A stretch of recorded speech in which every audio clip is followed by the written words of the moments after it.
Hello friends, welcome to stocks and up trend. आज हम बात करेंगे कि निफ्टी और बैंक निफ्टी की बेस के ऊपर जैसा उसने फिनिश दिया है 28 नवंबर को क्या हो सकता है।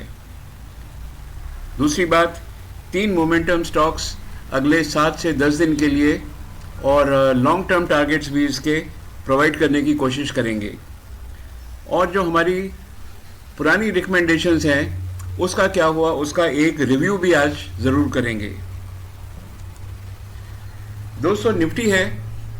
निफ्टी देखिए आज करीब करीब 24,274 के आसपास ये जो निफ्टी है आज बंद हुआ है। अब सवाल ये है कि निफ्टी तो यहाँ पर बंद हुआ है और ये ऊपर भी जा रहे हैं और यहाँ पर स्टेबल भी हो गए हैं। सबसे पहली बात तो ये आप देखिए कि निफ्टी ये गिरा क्यों था।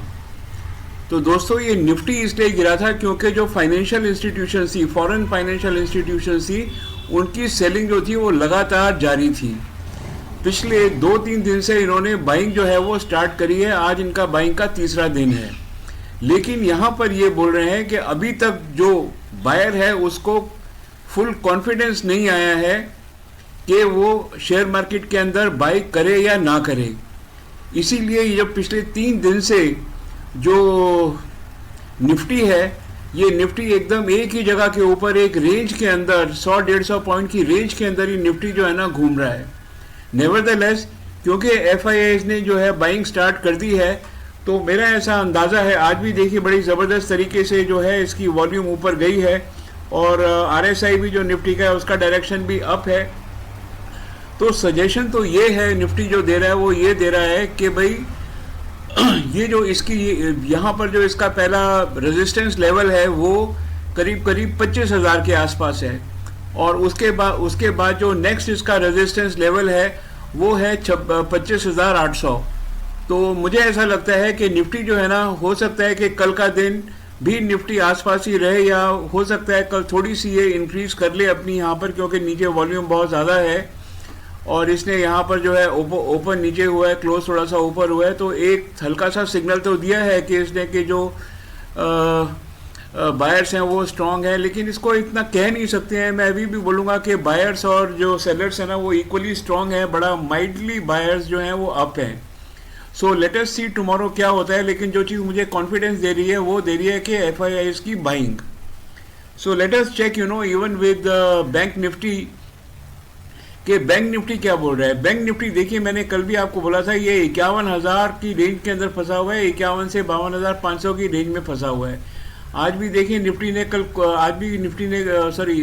निफ्टी ने कुछ खास नहीं किया। अच्छा, यहाँ पर ये भी बैंक निफ्टी भी शो कर रहा है कि पॉजिटिव क्लोज है। हो सकता है कल इसकी जो रेजिस्टेंस है इसको तोड़ के ये ऊपर निकल जाए। अगर ये ऊपर तोड़ के निकला 52,500 को और वहाँ पर जाके सेटल हुआ, इसका मतलब यह है कि जो नेक्स्ट वीक है ना वो हमारा बहुत अच्छा गुजरने वाला है। सो let us hope for the best. I think so कि निफ्टी जो है ना कल स्लाइटली थोड़ा सा ऊपर ही बंद होगा और बैंक निफ्टी भी उसको मदद करेगा स्लाइटली ऊपर जाने के लिए। देखिए हमारी जो पिछले 3 दिन की जो प्रेडिक्शंस हैं निफ्टी और बैंक निफ्टी में, आप वीडियोस देख लीजिए। We are absolutely right what we are concluding. अब ये देख लेते हैं 3 momentum stocks for 7 to 10 days ये क्या कर सकते हैं। और लॉन्ग टर्म के अंदर, लॉन्ग टर्म मीन्स करीब 1.5 महीने का टाइम, बस इतना ही टाइम है रिटेलर के लिए लॉन्ग जाने का, और तो नहीं है। तो ये गोदरेज कंज्यूमर प्रोडक्ट्स हैं। गोदरेज कंज्यूमर प्रोडक्ट्स जो हैं इसने यहाँ पर एक बहुत हफ्ते भर तक यहाँ पर 12, ये समझ लीजिए करीब 1175 के आसपास ये घूमता रहा है, अच्छी खासी सपोर्ट बनाई है और यहाँ से आज 1244 के आसपास ये बंद हुआ है। इसका जो पहला टारगेट आ रहा है वो आ रहा है 1300 का और जो सेकंड टारगेट है विद इन 10 डेज टाइम वो आ रहा है 1350 का और 1.5 महीने के बाद का टारगेट आ रहा है 1500 रुपये का। तो बस इसको बेसिकली लेने का मतलब क्यों है, इसलिए इसको मैंने लिया है क्योंकि इसका जो RSI है ना ये बहुत कंफर्टेबल जोन में है, विच इज़ 48.25। और आपको क्या चाहिए इतना नीचे, अगर आपको गोदरेज कंज्यूमर मिल रहा है। इसके जो रिजल्ट्स है वो भी बहुत अच्छे आए थे, ईयर टू ईयर बेसिस पे तो बहुत अच्छे रिजल्ट्स थे। सो मेरी पहली रिकमेंडेशन है, मैंने इसको ख़रीदा नहीं है, कल मैं सबसे पहले इसको गोदरेज कंज्यूमर प्रोडक्ट्स को कल मैं बाई ज़रूर कर लूँगा।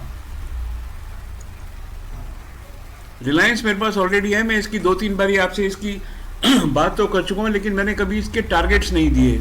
तो आज मैं फिर आपसे एक बात बोलना चाहता हूँ कि देखिए इसका जो वॉल्यूम है ना, ये अप डायरेक्शन के अंदर था, आज थोड़ा सा इसका वॉल्यूम ज़रूर कम हुआ है। RSI इस 46.90 बहुत अट्रैक्टिव है और ये ऐसा स्टॉक है जो कि कभी किसी को नुकसान नहीं पहुँचाता। 3 दिन से जो ये स्टॉक है ना, इसने ये 1295 के आसपास घूम रहा है। बस इसको मेरे पास तो ये ऑलरेडी स्टॉक है and I am keeping it for a target of 1340 and 1380। एक बारी मेरे को इस पे 100 रुपये मिल जाएंगे, करीब करीब 15% मिल जाएंगे, तो मैं फिर रिव्यू करूंगा whether I have to continue और नॉट। एक चीज़ याद रहे कि इसने जो ट्रेंड है ना, उसको ट्रेंड लाइन को ऑलरेडी ब्रेक कर दिया है और अगर निफ्टी ऊपर जाएगा तो इसको रिलायंस को ऊपर जाना बहुत ज़रूरी है, क्योंकि इसकी जो वेटेज है ना, दैट इज़ रफली अबाउट 10% इन द निफ्टी। बहुत ज़्यादा वेटेज होती है। ये अगर रिलायंस ऊपर गया तो निफ्टी भी ज़रूर ऊपर जाएगा और टारगेट देखेंगे हम 1340 के और 1380 के अगले करीब करीब 10 दिन के अंदर। दोस्तों नेक्स्ट मेरा स्टॉक है PI इंडस्ट्रीज़। रिजल्ट्स इसके बहुत कमाल के आए थे और यहाँ भी देखिए ये जो है ना 4121 के आसपास जो है ना, ये बहुत अच्छा सपोर्ट लेवल इसने बनाया है 4-5 दिन से। आज भी ये कोई बहुत ज़्यादा ऊपर नहीं गया है। इसका जो पहला टारगेट है वो 4200 है और उसके ऊपर जो टारगेट है वो 4300 का है। लॉन्ग टर्म इसका जो टारगेट है वो है 4725, जो मैंने यहाँ पर ऑलरेडी मेंशन किया हुआ है।